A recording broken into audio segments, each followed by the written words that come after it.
Thank you.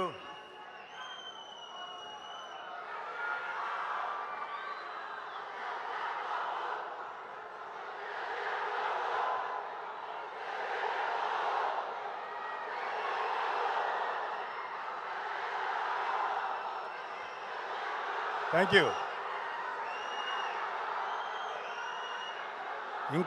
ఇంకా మీ energy అంతా దాచుకొని ఈ నెల ఈ ఇయర్ 2024లో రాబోతున్న జనరల్ ఎలక్షన్స్లో మీ సత్తా చూపించండి.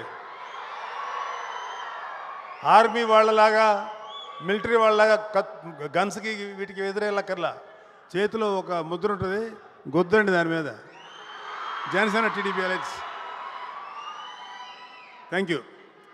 యాక్చువల్గా 1 సెకండ్ అమ్మా ప్లీజ్. ఇంకేంటంటే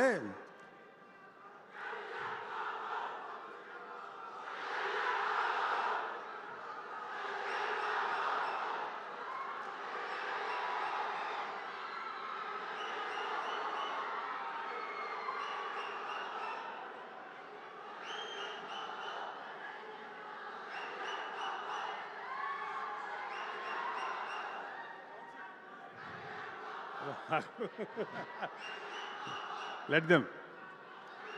వాళ్ళకి చాలా ఎనర్జీ ఉంటుంది.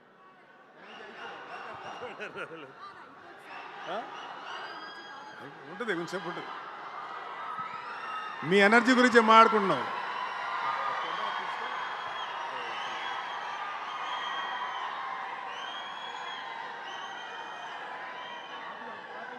Thank you. ఆ కెమెరా కొంచెం అంతే అలాగే ఉంటుంది. Thank you. ఇక్కడ మనందరం మాట్లాడుకోవాల్సిన విషయం, నేను ఈ సినిమా గురించి కంటే కూడా వరుణ్ గురించి మాట్లాడటానికో, దర్శకుడి గురించి మాట్లాడటానికో, సోనీ కంపెనీ గురించి మాట్లాడటానికి రాలేదు. ఇండియన్ ఆర్మీ ప్రైడ్ గురించి మాట్లాడటానికి వచ్చాను. ఎందుకంటే మా ఇంట్లో ముందు ఈ స్పీచ్ మా అమ్మని తలుచుకొని ఇవ్వాలి.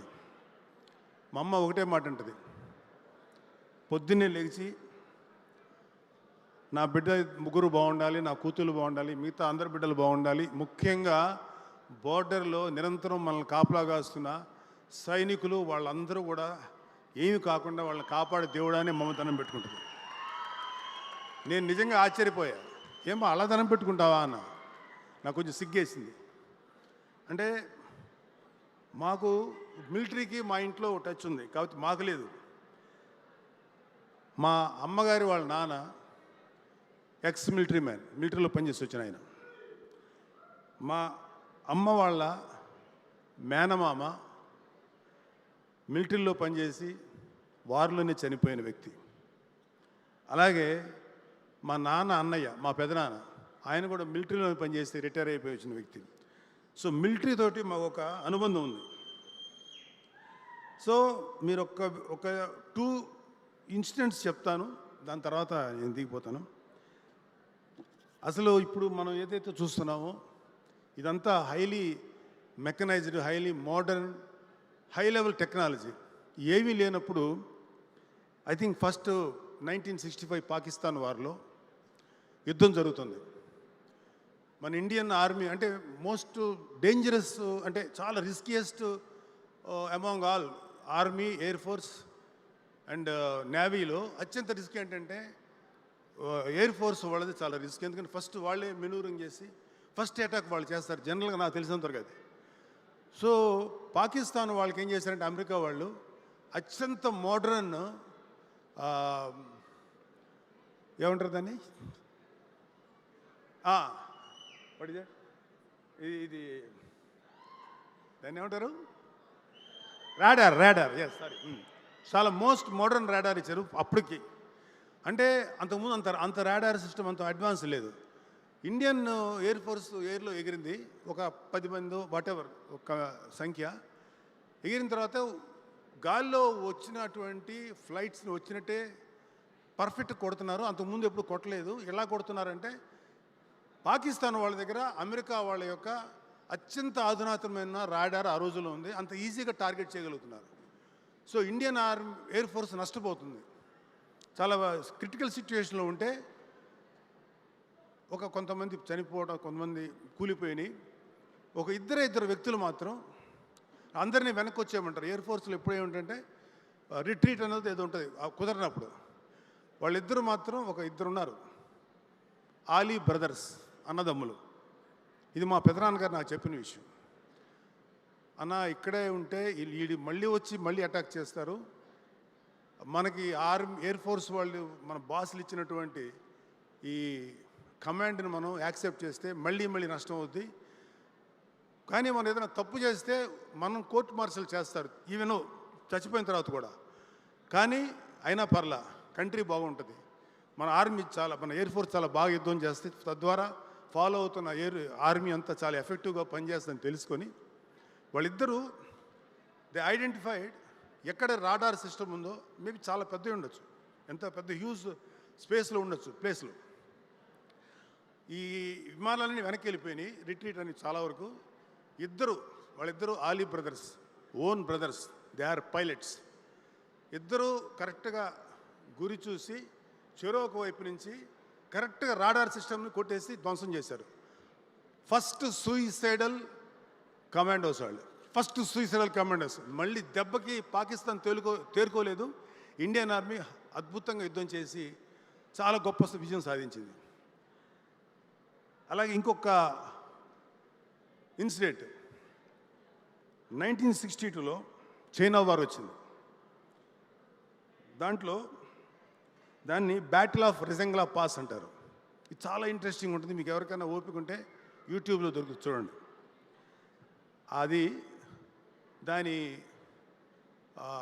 దాని హెడ్ ఎవరంటే మేజర్ సైతాన్ సింగ్.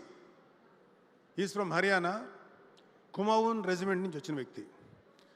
ఆయన ఈ చైనా వార్లో ఇండియా ఓడిపోయింది జస్ట్ బికాజ్ ఆఫ్ ఇండియన్ అలియన్ విధానం, వాట్ ఎవర్. ఇండో చీనీ బాయ్ అంట నెహ్రూ గారు పెట్టినటువంటి ఒక మోస్ట్ ఇన్ఎఫిషియంట్ స్లోగన్ వల్ల హ్యూజ్గా ఇండియన్ ఆర్మీ లాస్ అయిపోయింది. కొన్ని వేల మంది చనిపోయారు. అయితే అలాంటి యుద్ధంలో కూడా ఇండియన్ ఆర్మీ చూపించిన వన్ ఆఫ్ ద గ్రేటెస్ట్ యుద్ధం ఏంటంటే, అద్భుతమైన వాళ్ళ వీరత్వం చూపించిన యుద్ధం ఏంటంటే రెజంగ్లా pass.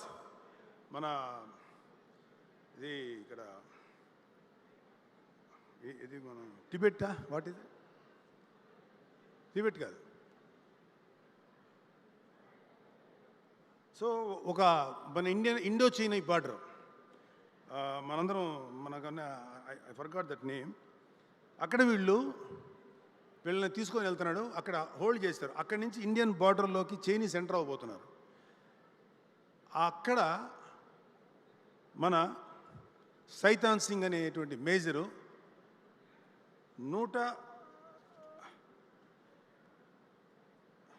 I have this number 120 army people తోటి వెయిట్ చేస్తున్నాడు.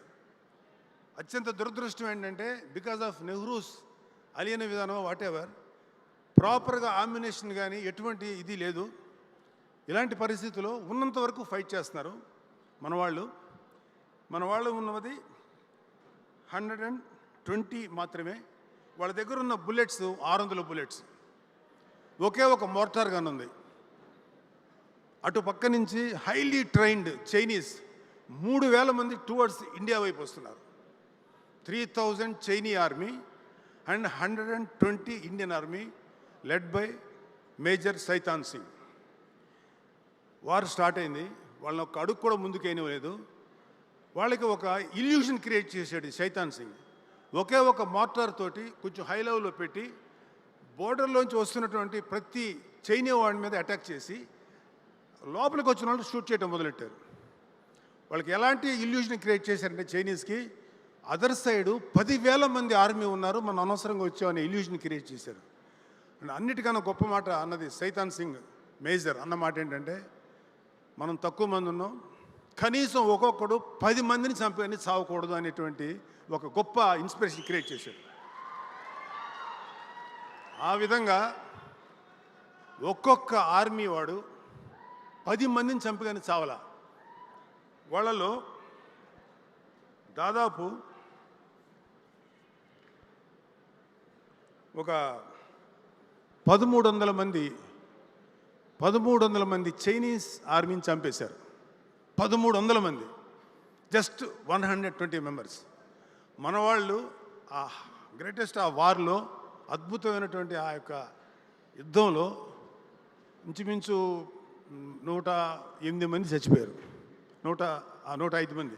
ఓన్లీ 11 మంది మాత్రమే వాళ్ళ చేతికి చిక్కారు. 11 మందో 9 మందో. అయితే ఆయన ఏమన్నాడంటే, ఆయనకి ఇంకా ఈ వార్ ఎండ్ అయ్యే ముందు సైతాన్ సింగ్ బుల్లెట్ దిగితే, అరే బాబు ఎవరు ఇబ్బంది పడకండి, వీళ్ళు బోర్డర్ దాటకూడదు, వీళ్ళు ఏ విధంగా ఫైట్ చేయండి అని చెప్పి చనిపోయే ముందు కూడా వాళ్ళకి అంత ఇన్స్పిరేషన్ ఇచ్చినటువంటి మహానుభావుడు ఆయన. సో ఆఖరికి ఆర్మీ ఓడిపోయింది. కానీ ఈ ఇండియన్ ఆర్మీ యొక్క ఈ తెగువ, ఈ వారియర్షిప్ చూసి మన చైనీస్ ఆర్మీ కూడా మెచ్చుకొని వాళ్ళని అప్రిషియేట్ చేయకుండా ఉండలేకపోయింది. అది మన ఇండియన్ ఆర్మీకి ఉన్న గొప్పతనం. సో నాకు మళ్ళీ అగైన్ 1971లో పాకిస్తాన్ వార్ వచ్చినప్పుడు మేము 6th క్లాస్ 7th క్లాస్ చదువుతున్నాం. వార్ ఎలా జరుగుతుంది అనేది మాకు ఇంట్రెస్ట్. ఎనీ యంగ్స్టర్స్కి వార్ అనేది మీకు తెలియదు వార్ అనేది ఎట్లా ఉంటుందో. మాకు తెలుసు, మాకు రోజుకి ఇంతమంది చనిపోయారు, లేకపోతే ఇక్కడ యుద్ధం చేశారు, అక్కడ అది చేశారు. అది బంగ్లాదేశ్ పాకిస్తాన్ విడిపోయే సమయం. ఇప్పుడు మీకు సినిమా ఒకటి వస్తుంది, Sam Manek. What is that name? Sam Manek. ఆయన పేరు జనరల్ మానెక్ షా. 3 దళాలు ఉంటాయి, త్రివిధ దళాలు ఉంటాయి, ఆర్మీ, ఎయిర్ ఫోర్స్, నేవీ. అప్పుడు దాకా లాంగ్ బ్యాక్ స్వతంత్రం వచ్చిన కొత్తలో ఒక పోస్ట్ ఉండేది, ఆ పోస్ట్ తీస్తారు. మళ్ళీ ఇందిరాగాంధీ గారి యొక్క చొరవ వల్ల ఆ పోస్ట్ క్రియేట్ చేశారు. దాన్ని ఫీల్డ్ మార్షల్ అంటారు. ఫీల్డ్ మార్షల్ మానెక్ షా గారి యొక్క ఆధ్వర్యంలో ఇండియా అద్భుతంగా ఫైట్ చేసి బంగ్లాదేశ్ని పాకిస్తాన్ నుంచి విముక్తం చేసి ప్రత్యేక కంట్రీ గుర్తించేలా చేసి భారతదేశానికి అఖండ విజయం సాధించిన వ్యక్తి మహానుభావుడు జనరల్ మానెక్ షా. మేము చదువుకునేటప్పుడు ఆయన ఫొటోస్ కట్ చేసుకొని దాచిపెట్టుకునేవాళ్ళం. ఎందుకంటే ఆయన మాకు హీరో వర్షిప్. మేము సినిమాలు చూసేవాళ్ళం, సినిమా నటులు గౌరవించేవాళ్ళం. కానీ మా రియల్ లైఫ్లో ఎవరైతే రియల్ హీరోస్ ఉంటారో వాళ్ళని మేము హీరోలుగా గమనించేవాళ్ళం, గుర్తించేవాళ్ళం. ఆయన చూసిన తర్వాత నా మనసు, ఇలా ఉంటాడు మనిషి, ఏం ఉన్నాడు రైతును, అరే ఏదో ఒక చిన్న అడోరేషన్. థియేటర్కి వెళ్తే మాకు ఇలా యూట్యూబ్లు, సెల్ ఫోన్స్ లేవు. మాకు థియేటర్లో ఇవి వచ్చాయి అనమాట, క్లిప్పింగ్స్ వచ్చాయి ఆ ఇండియన్ న్యూస్ రీల్లో. అవన్నీ చూసి ఆయన నడవటం, ఆయన కమాండ్స్ ఇవ్వటం, వాయిసే ఉండదు కదా, ఆర్ఆర్ తప్ప. సో అలా ఆరాధనగా జరుగుతోంది. నా అదృష్టం ఒక రకంగా బ్లాడ్ లక్ ఏంటంటే, హైదరాబాద్ వచ్చిన తర్వాత నేను state bank of India main ఆఫీస్కి వెళ్తున్నా. ఒక మిలిటరీ డ్రెస్సు, ఇట్ సీమ్స్ ఆయన ముసలాయన అయిపోయాడు, ఒక పెద్ద ఆయన, ఒక ఆర్మీ పర్సన్ ఒక అతను ఉన్నాడు. వస్తుంటే నాకు ఈయనేంటి జనరల్ మానెక్ షా ఉన్నాడే అనుకొని గబుక్కుని వెళ్తే గన్ తీసి కాలుస్తాడేమో. అప్పటికి రిటైర్డ్ అయినా. నేను దగ్గరికి వెళ్ళి నమస్కారం చెప్పి, sir are you mister Manekshaw, field marshal ఉన్నా? Yeah I am sir, I want your autograph అని. ఆయన టేబుల్ కూడా లేదు అక్కడ, ఈ కాలు మీద పెట్టుకొని ఇచ్చాడు ఒక సిగ్నేచర్. ఫీల్డ్ మార్షల్ అని ఉంటుంది, ఇంకేముండదు, ఫీల్డ్ మార్షల్ మానెక్ షా అని సిగ్నేచర్. అబ్బా ఎంత అదృష్టం రా, ఒక వ్యక్తి ఇంత గొప్ప హీరో దగ్గర తీసుకున్నానని. నా దురదృష్టం ఏంటంటే అది నేను పోగొట్టేసుకున్నాను. చెప్పినా ఎవరికి అర్థం కాదు, నమ్మాలి, కానీ అది I lost it. That is my biggest bad luck. So thank you. ఇప్పుడు నేను ఎందుకు వరుణ్ బాబుని, ఇప్పుడు మిగతా అందరూ క్రూని అభినందిస్తున్నాను మనస్ఫూర్తిగా. మన దర్శకుడు కానీ, వరుణ్ కానీ, మిగతా కెమెరా, పాటలు రాసిన మీరందరూ కూడా ఒక గొప్ప సినిమాకి రాశారు. పుల్వామాలో జరిగిన అటాక్కి extraordinary retaliation by Indian air force. ఇది మరి చెప్పచ్చో చెప్పకూడదో నాకు తెలియదు, కానీ ఎలా జరిగిందో ఒక విట్నెస్ చెప్పాడు నాకు. అతను ఎలా చేస్తారంటే, బాబు కమాన్ లెటస్ గో అండ్ అందరు వెళ్ళిపోయి, ఇప్పుడు మనం బాలాకోట్లో ఉన్నారు మన టెర్రరిస్ట్ గ్రూపు, పుల్వామాలో మన వాళ్ళని చంపేసిన వాళ్ళందరూ అట్లా అటాక్ చేయరు, అలా ఉండదు. మన వాళ్ళు ఇండియన్ ఎయిర్ ఫోర్స్లో నాకు తెలిసింది, ఇది చెప్పిన తర్వాత నన్ను అరెస్ట్ చేసిన ఆశ్చర్యపోను, చేయకపోతే వెరీ హ్యాపీ. నాకు చెప్పిన అతను, మరి అది ఎంతవరకు నిజం ఉందో తెలియదు కానీ, ఒక 5-6 ఎయిర్ క్రాఫ్ట్లు ఎప్పుడు ఇండియన్ నియర్ పాకిస్తాన్ బార్డర్లో ఉంది, గుజరాత్ సమ్వేర్, ఇక్కడి నుంచి వెళ్ళటం బాలాకోట్లో ఈ టెర్రరిస్టు క్యాంప్స్ ఉంటాయి, ఈ జస్ట్ బార్డర్ దాటి అలా మెనూరింగ్ చేసుకొని మళ్ళీ వెనక్కి వచ్చేవాళ్ళు. ఆర్మీ రెడీ అయిపోయి పాకిస్తాన్ ఆర్మీ అటాక్ చేసే లోపుగా మళ్ళీ వెనక్కి వచ్చేవాళ్ళు. ఇలాగా ఒక 7 నిమిషాలు చేశారు. వాళ్ళకి ఏమనుకున్నారంటే పాకిస్తాన్ వాళ్ళు, వీళ్ళు మనల్ని కవ్విస్తున్నారు, వీళ్ళకి పెద్ద రియాక్ట్ అవ్వక్కర్లేదు, చూద్దాం ఏం చేస్తారో అనుకున్నప్పుడు ఆ తర్వాత జరిగింది నాకు చెప్పాడు ఒక ఆయన. ఆల్ గ్రౌండ్ క్రూ ఎవరైతే దాంట్లో ఫ్లైట్స్లో బాంబులు గింబులు వాటెవర్ ఇవన్నీ పెడతారో వాళ్ళందరినీ పిలిచారు. అందరి దగ్గర 24 to 48 hours all are kept, అంటే ఆ ఎయిర్ బేస్లో పెట్టేశారు. ఎవరికి ఇంటికి ఫోన్లు చేయటం లేదు. All phones are confiscated by the authorities. ఎవరు ఫోన్లు చేయకూడదు. ఎవరికి తెలియదు ఎందుకు ఏమైంది అని, ఎవరికి తెలియదు ఏమవుతుంది, మనల్ని ఎందుకు ఆపారంటే ఏదో జరగబోతుందని మాత్రం స్మెల్ చేశారు. తెలిసింది ఎవరికంటే ఆ wing commander who is going to strike. So ఇలా చేసిన తర్వాత అంతా అయిపోయింది, 48 hours అయిపోయింది. మొత్తం లేచినాయి ఒకేసారి. లేచి జస్ట్ మన బాలాకోట ఎడ్జ్లోంచి వెళ్ళి ఎక్కడైతే terrorist camps in the name of ISI లేకపోతే పాకిస్తాన్ మిలిటరీ అని చెప్తున్నారో వేసి బాంబ్స్ అన్ని వేసి డెస్ట్రాయ్ చేసి 10 to 12-15 minutes లోపల ఫినిష్ అయిపోయింది. ఒక్క టెర్రరిస్ట్ క్యాంప్ కూడా మిగల. అలా చంపేశారు మన వాళ్ళు. వాళ్ళు గన్స్ తీసి కాల్చేలోపుగా వెనక్కి వచ్చారు. ఇది ఒక రిటాలియేషన్గా తీసుకొని మా ల్యాండ్లో మీరు యుద్ధం చేస్తారని. కానీ మన ఆర్మీ వాళ్ళని, మన BSF వాళ్ళని ఒక సూసైడ్ బాంబర్తో కాల్చినప్పుడు మాత్రం అది కాదు, మనం వేస్తే మన వాళ్ళందరూ వెళ్ళి చేస్తే అది తప్పు అయిపోయింది.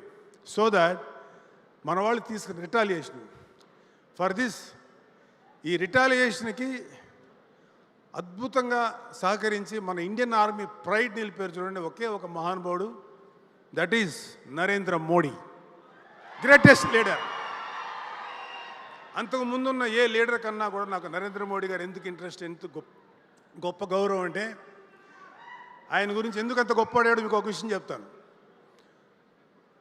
మన శ్రీనగర్లో జెండా కట్టడానికి వణికిపోయేవాళ్ళు హిందూస్. ఈ ఇస్లామిక్ టెర్రరిస్టులు అంతమంది ఉండేవాళ్ళు అక్కడ. మంచి అమాయకులు అయిన ముస్లిమ్స్తో పాటు వాళ్ళు కూడా ఉండేవాళ్ళు.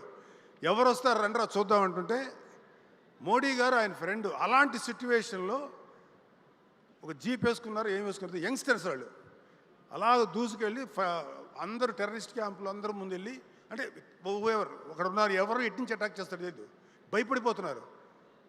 శ్రీనగర్ మంచి ప్లేస్లోనూ సమ్ ఇంపార్టెంట్ ప్లేస్లో ఒక అద్భుతంగా జెండా ఇండియన్ ఫ్లాగ్ని ఆవిష్కరించి జనగణమన పాడి సెల్యూట్ చేసి వచ్చేసారు. మళ్ళీ దొరకలే, అంత ఫాస్ట్ వెనక్కి వచ్చేసారు. That is Modi. దేశం మీద అంత భక్తి ఉన్న వ్యక్తి ఆయన. ఆయన ఆధ్వర్యంలో కాబట్టి ఇవాళ జరిగింది ఇది బాలాకోట్. సో దానికి అద్భుతమైన పేరు పెట్టారు మన డైరెక్టర్లు వాళ్ళు, ఆపరేషన్ వ్యాలంటైన్స్ అని. బికాజ్ మన అటాక్ జరిగింది కాబట్టి అదే రోజు అనుకుంటా, సో అది పేరు పెట్టారు. సో ఇక్కడ నా కొడుకుని నేను హైలైట్ చేయడానికో ఏం రాలేదు. బట్ మా వరుణ్ అంటే నాకు ఎందుకు ఇష్టమో చెప్తాను. వాడు ఎప్పుడు కూడా ఒక కొత్తదనం కోసం ట్రై చేస్తాడు, రిస్క్ తీసుకుంటాడు. ఆ రిస్క్ తీసుకోవడంలో చాలాసార్లు ఫెయిల్ అయ్యాడు. యాజ్ ఎ ఫాదర్గా కొడుకు సక్సెస్ అయినప్పుడు ఎంత సంతోషపడతాం, ఫెయిల్ అయితే కూడా అంతే పెయిన్ ఉంటుంది. నేను ఎప్పుడు అడగను, వాడు నాకు చెప్పడు. నా బాధ వాడికి తెలుసు, వాడి బాధ నాకు తెలుసు. ఇద్దరం నిశ్శబ్దంగా ఉంటాం.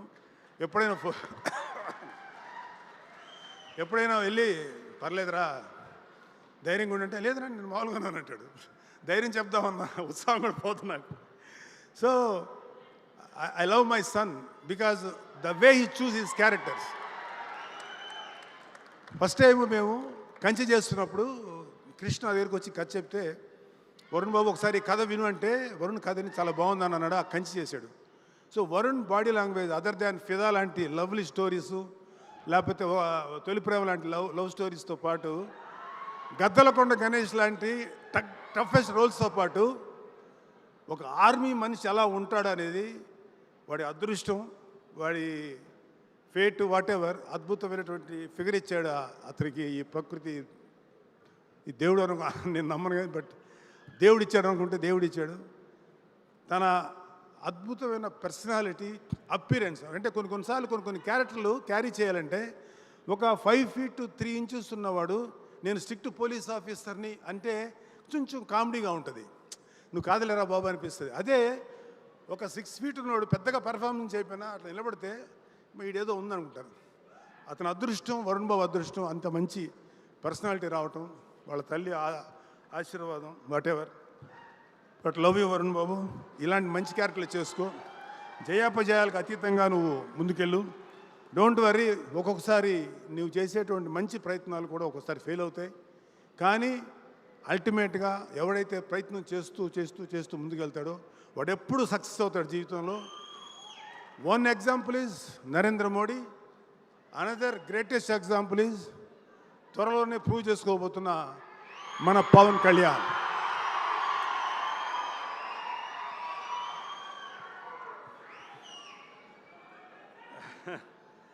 సో థ్యాంక్ యూ, చాలా ఎక్కువసేపు మాట్లాడాను, మీకు ఎవరికైనా బోర్ కొట్టించుంటే క్షమించాలి. కానీ మన ఇండియన్ ఆర్మీని మనం గౌరవించుకోకపోతే, నాకు ఇది ఒక అద్భుతమైన అవకాశం. నేను ఏ సినిమాలో మీకు గమనించుంటారు లేదు, నేను ఈ మధ్యలో ఏ సినిమాలోకి గెస్ట్గా కూడా వెళ్ళా, ఇంక్లూడింగ్ వరుణ్ సినిమా. ఈ సినిమాకి ఇలాగా మా అన్నయ్య గారు వస్తున్నారంటారు, నేను కూడా రావచ్చా అని అడిగా. నువ్వు రావు కదా నాన్న అన్నాడు. లేదురా వస్తాను, just I want to share my feelings about our Indian army చెప్పాలనిపిస్తుందిరా, రా అంటే రమ్మన్నాడు. I'm very honoured. And another ఇది వరుణ్, ఒక చిన్న రిక్వెస్ట్. ఇప్పుడు నేను చెప్పబోతున్న అమౌంట్ పెద్ద అమౌంట్ కాకపోవచ్చు, కానీ నా తల్లి నాకు బర్త్డేగా మొన్న అక్టోబర్కి ఒక గిఫ్ట్ ఇచ్చింది, కొంత డబ్బు. ఆ డబ్బుతో కలిపి నేను కూడా కొంత జత చేసి, చిన్న అమౌంటే, ఒక 6 లక్షల రూపాయలు వీరనారి అంటే ఇండియన్ డిఫెన్స్ వారికి ఇచ్చేటువంటి, ఒక భర్తలు కోల్పోయినటువంటి స్త్రీలకి మనం ఇచ్చేటువంటి ఒక చిన్న కంట్రిబ్యూషన్ 6 lakhs. అది నాకు Varun, with your my personal request is, నువ్వు డైరెక్టరు సిద్ధు, మీ ప్రొడ్యూసర్స్ ముగ్గురు వెళ్ళి బిఫోర్ రిలీజింగ్ ఎందుకంటే నేను కొంచెం మళ్ళీ ఊళ్ళు తిరగాల్సి వస్తుంది పొలిటికల్ పని మీద, నువ్వు మీ ముగ్గురు కలిసి వెళ్ళి ఇచ్చి ఒక ఫోటో తీసుకొని నాకు పంపించండి. I will be very happy. Siddhu please ready. రేపు ఇవాళ సండే కదా, రేపు నీకు ట్రాన్స్ఫర్ చేస్తాను వరుణ్. Thank you. జై హింద్, జై జనసేన, జై Pawan Kalyan. Thank you so much Nagababu గారు. మీ కాంట్రిబ్యూషన్ వీరనారికి మీరు ఇచ్చినటువంటి ఆ 6 లక్షలు చాలా అమూల్యమైనవి, అలాగే చాలామందికి అది స్ఫూర్తినిచ్చేది అని చెప్తున్నాము. అండ్ అలాగే ఈరోజు మనకి నాగబాబు గారు చాలా అద్భుతమైనటువంటి విషయాలని చెప్పారు. వాటన్నిటినీ కూడా ఇంత క్రమశిక్షణతో విన్నటువంటి మా మెగా అభిమానులు, పవర్ అభిమానులు, మీకు ఒక పెద్ద salute. Thank you so much. Thank you. So ఈరోజు ఈ సినిమాలో మనకి ఇంకొక ముఖ్యమైనటువంటి పాత్ర, మనం తనని గౌతమ్ ఎస్ఎస్సి